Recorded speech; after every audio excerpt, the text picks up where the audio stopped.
উত্তরায় milestone school ও college ভবনে বিমান বিধ্বস্তের ঘটনায় দগ্ধরা এখনও কাতরাচ্ছেন হাসপাতালের বেডে। এই অবস্থায় দগ্ধদের চিকিৎসায় কাজ শুরু করেছে ভারত ও চীনের বিশেষজ্ঞ দল।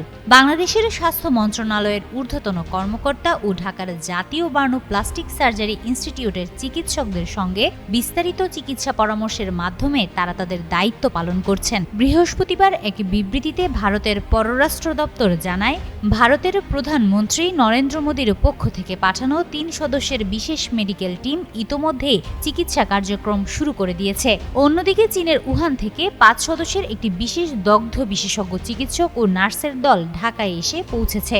বাংলাদেশের স্বাস্থ্য মন্ত্রণালয়, জাতীয় বার্ন প্লাস্টিক সার্জারি ইনস্টিটিউট এবং বিদেশি চিকিৎসকদের মধ্যে চলছে ঘনিষ্ঠ সমন্বয় ও মত বিনিময়। সংকটময় এই সময়ে আন্তর্জাতিক সহায়তার এমন উদাহরণ বাংলাদেশের জন্য শুধু মানবিক সহায়তাই নয়, কূটনৈতিক বন্ধুত্বের শক্তিশালী বার্তাও।